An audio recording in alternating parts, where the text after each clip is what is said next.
You're listening to the DTF podcast, Down to Fitness, where we turn personal trainers into fitness professionals. We're your hosts, Dayton McPherson and Kyle Radune.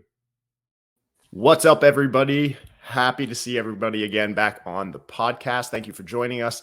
On today's episode, we are going to take a deep dive into the 5 major objections you are going to hear from individuals after you get done your consultation and when you speak to them about investing in personal training with you. So the top 5 objections that we're going to talk about today and really drill down into, number 1 are time. Then we've got money, spouse, try it on my own, and think about it. Some of these are real objections. Some of them are fake objections. So we're going to dive into those today. I'd say they're all fake Well, they're all objections. They're all real objections, but they're all smoke screens. I kind of agree with you, Kyle. They're all smoke screens. Like when people come to us, they want personal training because they can't do it on their own. And then at the end, most of the time, I would say it really boils down to money for the most part, but they'll throw any of these out there to just say no and not hurt your feelings.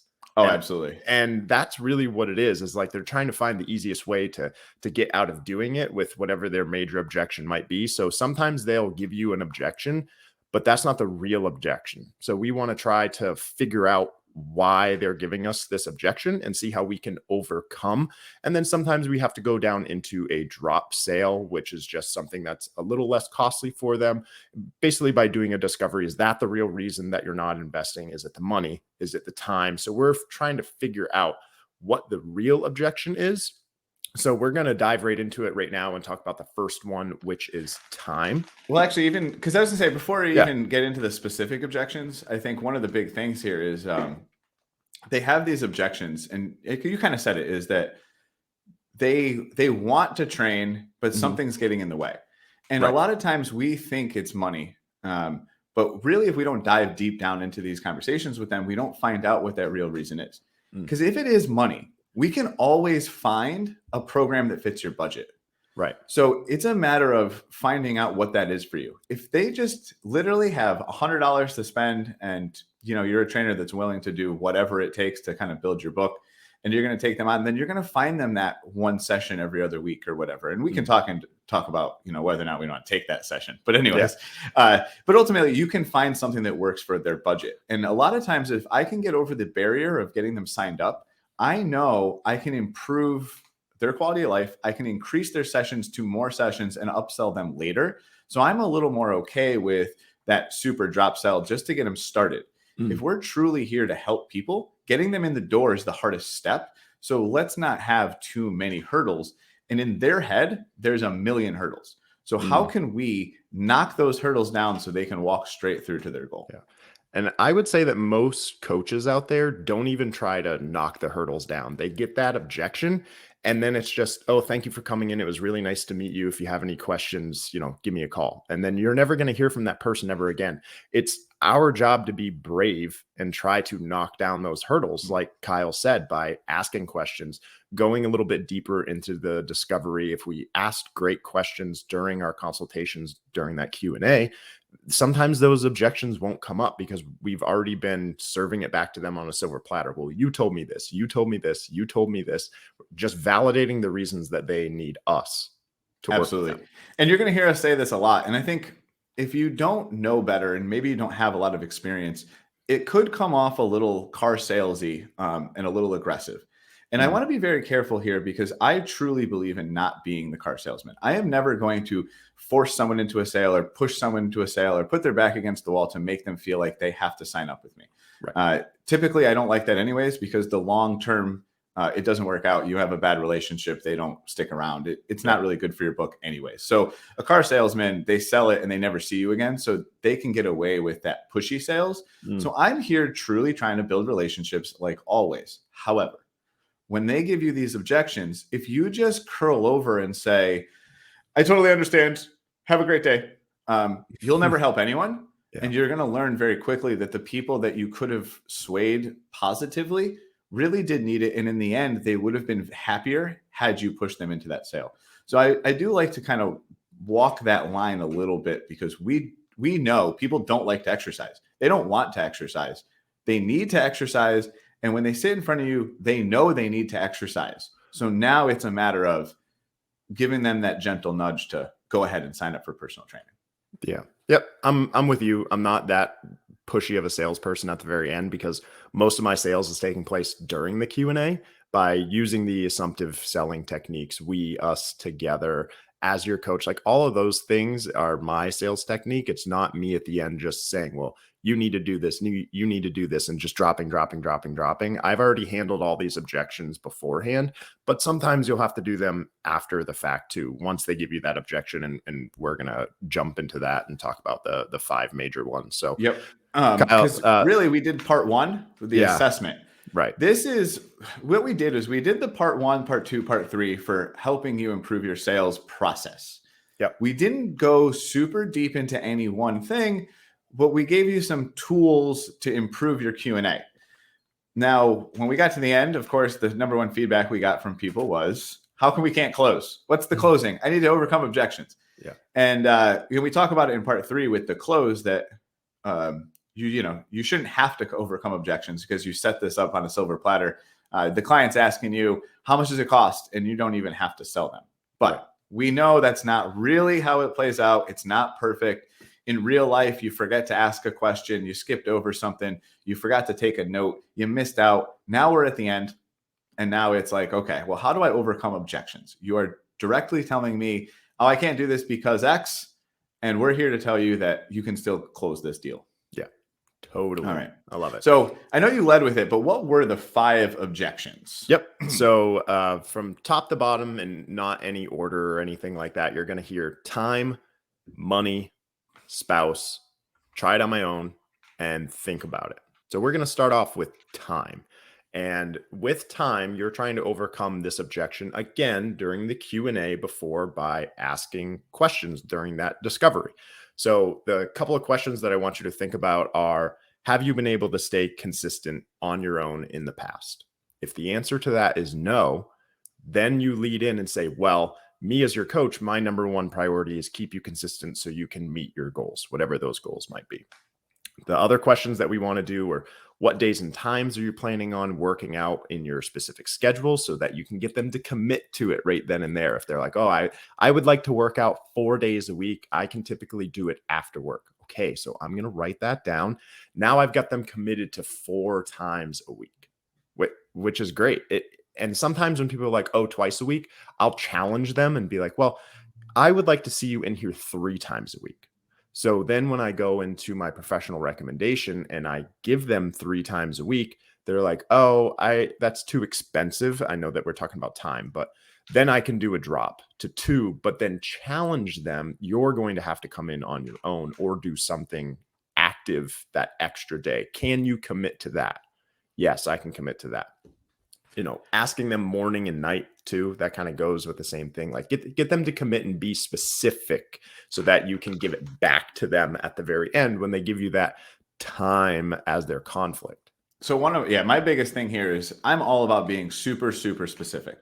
If you told me you're going to work out 3 days a week, I want to hear that it's going to be on Mondays and Wednesdays, it's before work, but on Fridays you have meetings. So it's going to have to be after work because when you are going at the end and I say, okay, we're going to sign you up for 3 times a week, you can't say, oh, I don't have time.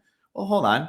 I thought you told me you had Monday, Wednesday mornings and Friday afternoons. Right. The other thing I know you mentioned there's, if you want them to do 2, you'd recommend 3. Yes, for a sales purpose, but also just for trainers. People's life gets a little hectic and they do tend to, things come up and they might miss a session here or they have an emergency or their kid gets sick.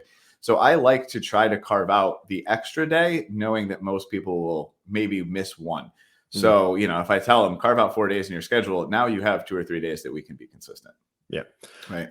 So if someone gives you a time, oh, I don't think that I have time for this, a great follow-up question to that is, do you feel like you really don't have time for the program, or you don't see the value in working with me, or is it the total investment? So try to dig down in there, because they might say, oh, I don't know if I can commit to this via the time. Then if I lead them in and say, is it the value of working with me and the total investment? They're going to say, yeah, it's too expensive. Okay. So we've determined now that it has nothing to do with how many times a week that you're working with me, the time, anything, because like Kyle said, if you told me before and you were very specific, I can work out 3 times a week at 9 a.m., I present that as a program to you and they're like, I don't think I have time for this. Again, I'm going to go back. Well, you said earlier that you do have time for this. If you don't mind me asking, is it the time commitment to the program or is it the investment in the program? And then sometimes they'll flip their objection and then they'll go right into money. And then it's our job then maybe to look at other programs that may fit their budget better. Absolutely. No, I like what you said there because it's absolutely always comes down to money. If they told you they had time and then they flip the script when you show them your pricing, right? It is obviously had nothing to do with time. And, we're going to spend the most time on time because it's the first of the 5 that we're covering. But this is going to get a little repetitive by the end. So, follow along with us here. But time, get them to commit. They have the hours, they have the days. Now it's a matter of going back to that money one. And we're going to save money for the end because we're going to teach you how to just overcome the money one. Yep. So what's that second one here? We have spouse, right? Yeah. Spouse is the second one, which is probably the biggest smokescreen out there. And I believe that we talked about this in a previous episode, but for those of you that are just jumping into this one, smokescreen is just like, it's not a real objection. It's just something that they say to like get away from you. Like a couple of these other ones are real smokescreens, but spouse, let's talk about this one for a second. I have a spouse. Kyle's recently engaged. For those of you that don't know, congratulations again, Kyle. That's awesome. So there are specific questions that we can ask for this. So, I need to go home and talk to my spouse about this. The follow-up questions that we can have, one of them is, what is your support system like at home with your spouse? Are they supportive? In the Q&A, we're going to talk about spouse, right? Right. So, we're going to do that as well. So, are they supportive of your goals? Do they want you to exercise? Does your spouse exercise? Is your spouse active? What are their eating habits like? So that, again, you can discover, is it the program or is it the what, Kyle? The cost or the investment. The money. Right, exactly. You said something a little earlier that I like to, before we started filming this episode, where, are they supportive of you getting started on your goals today, not your goals, but getting them to commit right then and there for health reasons. If they were pushing you to go exercise because you went to the doctor and test didn't come back really well, they're like, you need to go to the gym. If your spouse said that, they probably want you to do whatever is in your power in order to get fit and healthy and live a better life. And from our Q&A, again, serving back to them on a silver platter, we ask them, is your spouse supportive of your exercise goals? So after they give us a spouse objection, we can then say, well, earlier you had mentioned your spouse is 100% supportive of making this decision to get started with your fitness journey today. Is that still correct? Just ask. Yeah. And I think a lot of people this is where they curl up because they don't want to confront them because it feels car salesy. It feels aggressive. But this is where early in my career, I used to kind of throw my hands up at spouse because I never wanted to mess with someone's personal relationships. I've heard really car salesman trainers in the past be like, well, you don't make any of those decisions, or try to play into like the manliness of like the guy to be like, oh, you're going to go home and talk to your wife. Like, yeah. And we're talking 10, 15 years ago, different, right? Sure. But the truth is, over time, I got, more experience and then, serious relationship of my own. What you learn is that if you are in this situation and that client is coming there, sitting down in front of you, their spouse either cares about them so much that they absolutely love them and they wished more than anything that they would get healthy. Because the truth is, if you are unhealthy and your spouse is or is interested in you getting healthy, there is no financial place that they will stop to go to see you get healthy. So I started thinking like, wow, wait a minute. I'm not breaking up anything at home. I'm actually probably being more supportive in line with the spouse than I am with the person in front of me. Right. So that's a big flip in my head. And I was like, if your wife was sitting here, what would she stop you from doing? Would she stop you from hiring me? Or would she be telling you, let's get this going? Right. Yep. And the truth is, most of the time they're going to tell you to hurry up and get this thing going. And then the flip side, and I don't want to sound kind of rude here, but if you have that really bad relationship and you're doing it for yourself, then you didn't need to ask anyways. Right. So like, that's the one that like, I'm not getting involved in that because you already made this decision that you were going to do it without them. So you are now giving me a smokescreen because you just made up that your spouse cares, Right. And you know that she doesn't. Right. Exactly. Right. So there's no matter what, I'm in the clear. I haven't ruined anything. Yeah. I'm not going to get in between them. She's either going to support me or he never cared anyways. Right. Right. Yep. So with the spouse, one kind of technique that I really like to use is, I need to go home and talk to my spouse. I'll say, I completely understand. I would have to do the same thing when I would make this investment. If you don't mind me asking, when you go home, what will the conversation be about? Is it the time or the investment of the program? So again, I'm kind of leading them to pick one. Which is it? And most of the time, I would say 95% of the time, they're going to say, it's the total investment in the program. Okay, so now the objection has nothing to do with a spouse. It's money, but I understand that you have to go home and talk to your spouse about it. That's fine. Have you ever had them call their spouse right then and there? So that's what I was just going to talk about. Yes, I have. So if you have time as a coach, and if you're a new coach, you probably do. You may not have an appointment right after, so you get a little bit more time. So I could tell Kyle, I know this is more a conversation about investment. If your wife is available, would you mind calling her right now? I'd love to have the conversation with her about our program, our time together, and how I can best help you meet your fitness goals. And coaches out there, that takes a lot of bravery to do. It does. And I understand if you're a brand new coach, you just got your certification, just got a job, that is a hard conversation to have and be brave and bold to ask and request that you do that. But remember, you all got into this job because you want to help people. All right. You're trying to help this person in any case that you can. So if you want to help them, you have to get used to asking those questions and being brave and bold and diving into that. Couldn't agree more. Yep.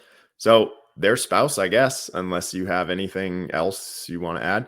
No, I think here's one thing I will say about spouses is not an objection thing. When you do consultations, coaches, please don't book spouses together.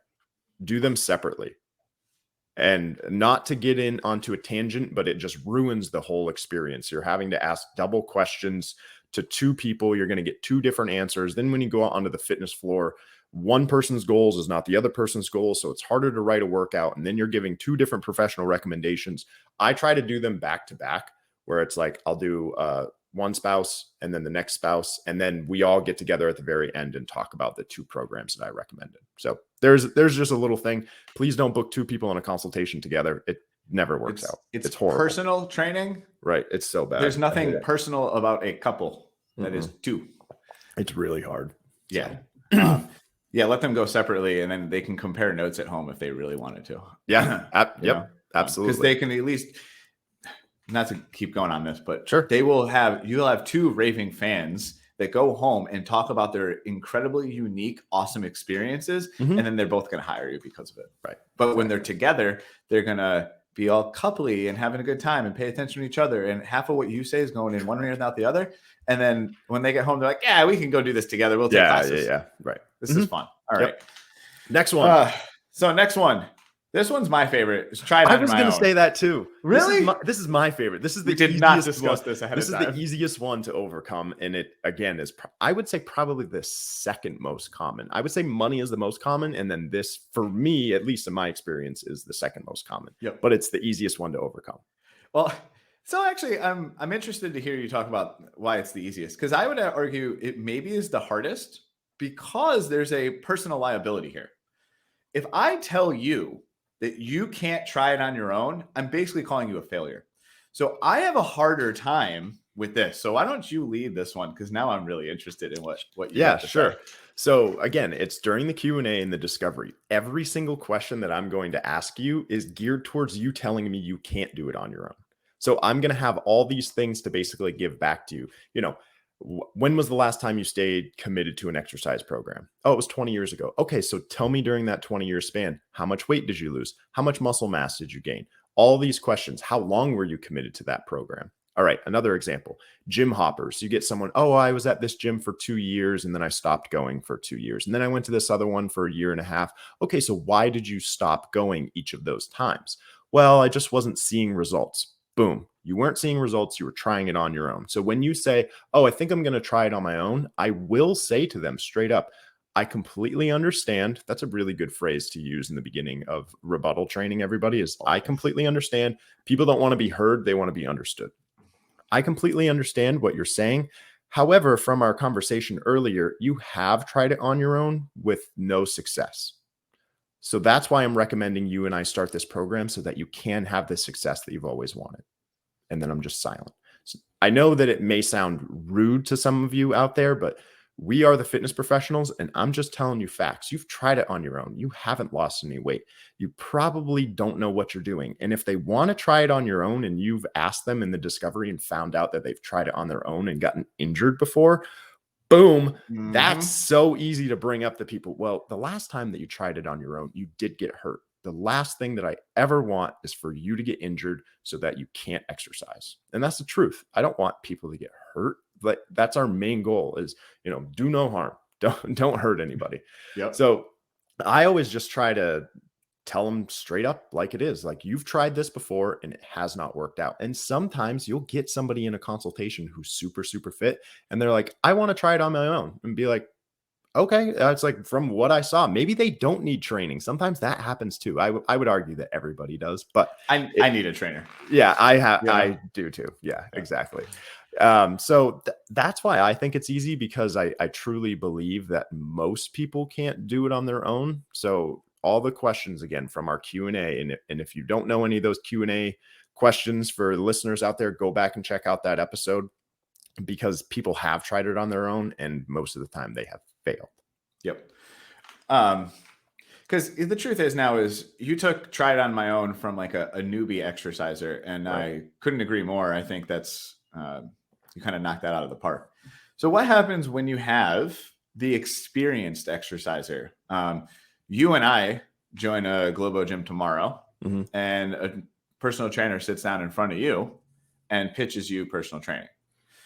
When you say to them, "Well, I know what I'm doing. I'm going to write a little strength routine, and I'm going to come in 3 days a week, and I'm going to do this on my own," what would you rebuttal yourself with?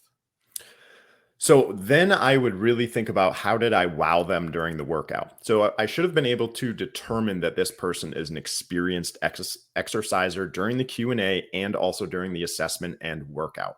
So through the assessment, if I have myself do an overhead squat and it looks phenomenal, okay, I just don't want to go through a circuit where it's like sit to stand, TRX row, figure out during the Q&A what I really need to work on. So if it's me, let's take me, if I went to a CrossFit gym and somebody was assessing me, they're going to notice that I'm not super proficient with some of my Olympic lifts. I can't do muscle ups very well. My shoulders are always hurting me. If you can take that information and put it into a workout and show me, this is what we're going to do in order for you to reach those goals. Because for me, my goal is not, I want to get stronger, I want to lose weight. I want to do cool shit. So show me some cool shit that I feel that that's my goal, and you can help me get there. I'm far more likely to invest in you, rather than you just take me through the most boring, routine that I can. And that's on the coaches to really, off the top of their head, we're going to do this, because it's going to be the biggest reason that Dayton is going to invest in personal training with me, because I wowed him and I showed him the reasons why he needs to work with me. Yeah. Nice. Thanks. A little mic drop. Mic drop. Would you agree though? Yeah, absolutely. Okay, so cool. I kind of was expecting that answer. I think the reason why I mentioned it is because there are two types of people that try it on their own. And the new exerciser, it's all about safety, commitment, teaching you, educating you. I'm going in and, I'm like, hey, well, in the past, this hasn't worked for 20 years. Work with me for these 3, 6, 9, 12 months. You're going to walk away with at least a very minimal basic education so that you can continue to be successful for the rest of your life. Right. Okay? So then you can try it on your own after you come to me. Exactly. And I always kind of pitch it as almost like you're graduating from me to become, let you out into the Gen Pop. And then the opposite is the exerciser, where we talked about this in the workout. We're trying to wow them. Yeah. Maybe if you've never exercised before, a sit to stand or like a TRX squat will allow you to bring your butt down to your heels. Wowed you. Yeah, of course. Yeah. However, if I can take that CrossFitter who is kind of comfortable on some gymnastics rings, and I can teach them to keep their core tight and point their toes, and all of a sudden they get up there on the rings, they're hiring me instantly. Yeah. Right. So finding that thing that you can really show off to, I think is a great way for experienced exercises. The other thing that you can say with try it on my own that just came into my head is most people are not going to work with you 5 days a week, right? I mean, 2 is probably the industry average, I want to say. Okay. I want people to exercise more than twice a week. I would love everybody to do a minimum of 3. I would say for Gen Pop, max of 4 or 5. So you could also rebut and say, well, you can try it on your own. You're just going to work with me on the days that you're not trying it on your own. So I'm going to teach you and give you the information that you can utilize. And I've had people be like, can you help me craft a program? I can do that. And then when you see me, you're going to get one of the workouts. We're going to do like your day 1. I'm going to educate you on progressions. Once you can get to 15 reps of this, then you're going to jump up and weight. Once you get to 15 again, like super easy programming. You know, I'm not going to use like percentages and things like that with people that may not have a lot of information. But if your ultimate goal is for you to work on your own, that's great. I can teach you how to do that. But, you know, it's going to be tip of the iceberg stuff rather than everything in fitness. So 6 exercises, 3 by 10, 3 days a week. There you go. There you go. That's usually what I'll do for those type of people. Yeah, exactly. And I think 3 by 10 is a nice sweet spot for most people. And if you can show me that you can do that on your own, then we can talk about you going out on your own. But for the most part, if they say that they're committed to 3 days a week and they're working with you with 1, and then they aren't coming in those other 2, that's a different conversation that you can start to have after that once you've made the sale. And now we can upsell to the 2-3 times. Exactly. Right? So where are we now? We did time. So we did what I would call the 3 real objections. Yeah. I know in the beginning I said they're all smoke screens. Yeah. Now, those 3 are just kind of, they might be reasons, they might not. You can debate on smoke screen or objection, whatever. Sure. To me, think about it is the smoke screen. What are you thinking about? Because in my world, what you say thinking about it, it's coming down to the other 4, the 3 we named in money. Yeah. So now I have to go down and deep dive into what are we thinking about? Because is it the schedule? We can go back to the time conversation. Yep. Is it you're worried about your spouse? We can handle that. What I say, time, spouse, try it on my own. So those 3, like we can talk about it, and then we've already gone over the objections for that. So what is the actual concern? Because the other one that is kind of unique to this one is maybe you're not the right trainer. They might just not like you. Sure. You're not always going to be everyone's cup of tea. So that could be another opportunity for them to kind of be like, I'll think about it. And then they kind of just back away. Right. I have no problem asking people because especially as fitness leaders, we're always looking to grow our teams. So if you don't like me, I got someone for you. Yeah, that's absolutely. You don't have to like me. That doesn't hurt my feelings. No. Some coaches, that really bothers them.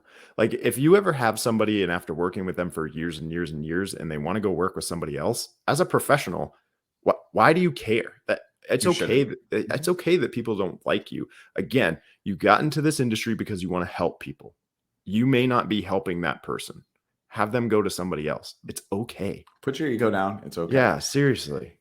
So when I'm presented with this objection, my question, my rebuttal usually sounds something like, you mentioned earlier that you had been thinking about making a change for a long time, and today was the day you wanted to take action.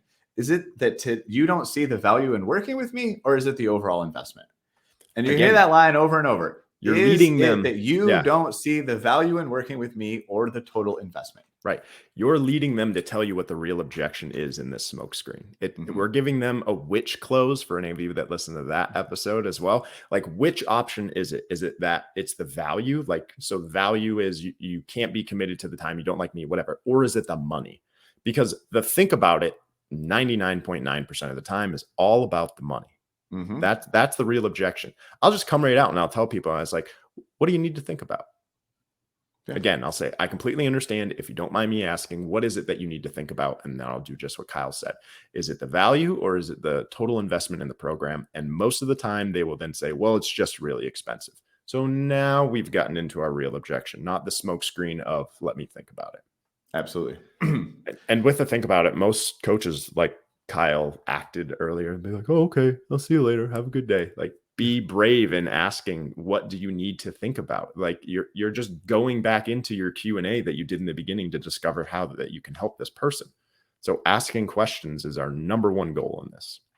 Absolutely. So that one to me is short and sweet because it's a redirect to the other three. Right. And then it basically leads us into the final one, which is money. The one, which is money. Money, money, money, money. So assuming that they have not fired you already, they didn't tell you they didn't like you. So here we are. The only other reason that they're not hiring you is they genuinely don't think they can afford it. They don't. Well, actually, you said it earlier before, value versus cost. We've said that a lot today, but I don't think we've really explained what that really means. Yeah. Because perceived value, it doesn't matter how much money you have. People that highly value stuff will go broke or put themselves into debt to get the thing they want. I have never heard an Apple user tell me that an iPhone is too expensive. Okay. That's a $1,400 piece of junk. I'm an anti-Apple guy. So you know what? You got a $1,400 junk, right? When there's a Samsung version for $500 somewhere else, right? The Android version. Why is it that millions and millions of Americans who are currently in debt all have an iPhone and an iPad and an iMac, iWatch? And, right, as we're sitting here, like, so then they're sitting in front of you and they're saying that $300 a month is too expensive. It's not because your prices are too high, which is what trainers will go and they'll try to add specials. They'll discount their rates. They'll bring their price down. No. Never. Be the goddamn iPhone. That's right. Ooh, I like that. I'm getting that on a t-shirt. So, right? Would you agree there? Like, so this is a great example. The other day, one of my team members gave somebody pricing over the phone. And, I was just like, here's why we don't do that, because they don't see the value in telling them that it's blank number of dollars per hour. They haven't experienced, they haven't touched it yet. Let's put it into something else like, iPhone. Let's say I've never used an iPhone in my life. Someone gives me an iPhone for an hour, said, here you go. Try this out. See if you like this. And then someone says, it's $1,400. It's a lot harder to say no after I got to play with it for an hour. Same thing with coming in and working with us. Why do you think Apple puts all those products out that you can go in and touch everything and screw around with it? They've got their headphones. They want you to touch and feel and experience it, so you see the value in a highly priced item. Come see the value with me. Don't give your prices over the phone. I know that's like a different thing, but yeah, I agree, Kyle. That makes a lot of sense, man. You're a smart guy. I love that we're going down this Apple rabbit hole because I wasn't even thinking about it, but the highest priced phone has the most experience in their stores. Like they're walking. Now I haven't been to a store since like probably before COVID. So I don't even know if this is still true. Yeah. But the Apple stores I hate Apple. You heard me talk. You're going to get us banned but it is from everything. Oh, well, you don't know why. It's because they won't play our podcast on Apple Music. So thanks, Apple. Spotify, YouTube. Don't listen to Apple Music. They're losers. Sorry, now I got sidetracked. The experience of walking into Apple blows you away to the point where you feel like you have to buy something. How am I not invested in this world of electronics? Well, that's what I want my clients to feel when they walk into the gym with me, because when they walk into the gym by themselves, it's a bunch of equipment. When they walk into the gym with me, there is this purpose, there's this dream, there's this goal that they have that I am guiding them through. So be that Apple experience. Nice. So if we talk about the objection, get back on track here with money, the questions that we can ask people, it's like, oh, this is too expensive. Oh, I didn't realize that it would be this expensive. The questions that you can ask is it the total investment or is it the monthly investment? So is it, if it's $300 a month and you have a 3-month commitment, 6-month commitment, whatever that it might be, is it the $300 or is it the, $900 over the course of 3 months? Get them to answer that question. Oh, it's the monthly investment. Okay, so it's the monthly investment. Then I would challenge them and just give them all the reasons that we should work together. Again, I'm not going to drop my close. Well, I'm recommending this program to you because during our Q&A, here were the pieces that are the most important for you to reach your goals, whether it be you're not motivated, you've gotten hurt before, you've been doing this on your own for the last 5 years and you haven't lost a pound, you're whatever that it might be. I'm just going to tell them the exact same thing. This is why I picked this. And then I'm going to be quiet. If they give me the same objection back, yeah, I just don't know. But most of the time they'll say, oh, yeah, you're right. I need to invest in this. So again, I'm discovering why they said that. And then I'm just going to say my professional recommendation again back to them. If they give me the same objection back, then it may be time to ask other questions. Is it the frequency? How many times that you're coming in that would make it easier if we go from half hours to hours, whatever that it might be?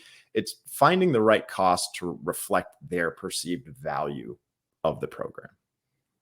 Sometimes you'll show them $1,000 a month and they'll be like, yep.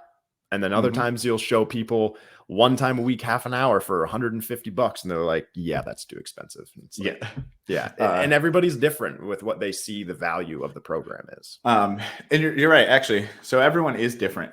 And I will remind trainers that the person in front of you does not have the same bank account as you. True. Most of you trainers, if you are starting out in a new career, a new profession, unless you're coming from being really wealthy and this is a side gig, you don't have a lot of money, you're broke, right? You invested in a new career. Right now, you're not making any money. You're looking for clients. When you sit there and you ask someone for $1,000, your face, and when you cringe, when you talk about $1,000 because you could never afford yourself, they feel and see that you wouldn't even pay for yourself. Yeah. That energy is out there. There is no doubt that they feel that. Yeah. So this comes back to a confidence thing to be like, I'm worth 10x what I'm about to ask this person. Yeah. So you should feel comfortable being like, I cost $10,000 a month, and then asking them for $1,000. Because in your brain, it should feel like you're already giving them a huge discount. That's how I feel. Kyle, how often do you raise your rates? Yearly. Yeah, same. $1, $2. So yeah, actually I do a little bit different. Like, so the big corporate gyms, I know on average, you're looking at like $75, $77, $79 a session. If you buy like, 12, 24, I think that's probably the industry average. If you look at any fit Globo Crunch World. I love when we do that. That's one of my favorite things.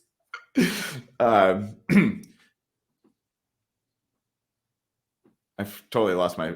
You were talking about prices, Globo gyms, raising rates. Yeah, so they might raise their rates like $1 a session. I'm doing more of that monthly. I'm probably raising by like $50 or $100 a month. $1,000 per client per year, basically. Okay, because that's kind of that inflation that's kind of natural right now. Makes sense. Yep. But at the end of the day, I'm reevaluating my business as a personal training studio owner. In the last year, did I reinvest? Did I buy $10,000 worth of equipment last year to greater increase the experience? Did I buy certifications that made me a better professional? Yeah. Don't just raise your rates because you feel like it. You better be providing a little bit more value. Yeah. Yes, inflation makes the same, higher cost for the same value, but your clients don't care about inflation. Yeah. Yep. What are you going to do with that extra money? And I'll tell people, well, I just got a new certification. We can do X, Y, and Z. Like, I'm not a studio owner, but I do have a studio. So another great example is when we raise membership rates, or they get that club enhancement fee. If we charge you, $50 a person for 100 people or whatever it is, we're going to use that money because you had asked me to buy a blank.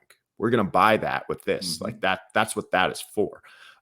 So the money thing, to kind of wrap everything up with money, is when you tell people what your prices are, I tell them why they're that. My prices are this because you can go down the road. You're going to be with a less experienced trainer. You're going to be probably with somebody that doesn't know what they're doing. They're going to cancel on you all the time, blah, blah, blah, blah, blah, whatever it is. Don't be that trainer down there that's going to charge $30 a session. Be you and let the value come out in that. Like if it's too expensive and you want that $30 a session trainer, go have fun with them. And Kyle, you gave this example a couple weeks ago where someone did that with you, and then unfortunately they got hurt and they came back to you. There's a value in it, and we just have to show that value to people, and it comes before the objection, during the Q&A, during the workout. Yep. Show that value with people. Yep. Same little story that I told about, you know, if I went to CrossFit and someone was going to pitch me personal training, show me the value.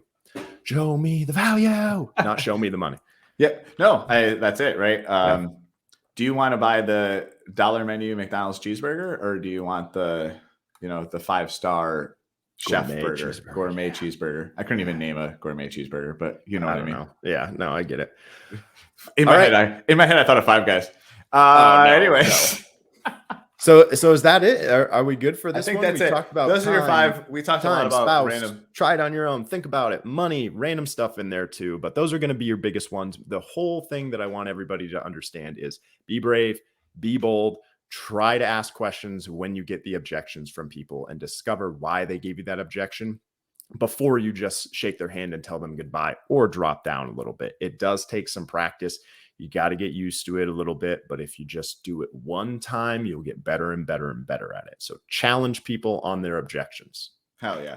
And I'm going to actually challenge our listeners, because this went on for 40 minutes and the chances of anyone actually listening to all of it, very rare. So anyone that's actually listening to this right now, if you DM me, I will send you a Q&A form with all of the great questions to help your discovery and scripts to help you close better. So reach out to us and I'll hook you up. I'm going to DM you so I can get those too. All right. We probably wrote them together a long time ago. We did. Oh my God. All right. Great. Thanks, all right, everybody. We'll see you. See ya.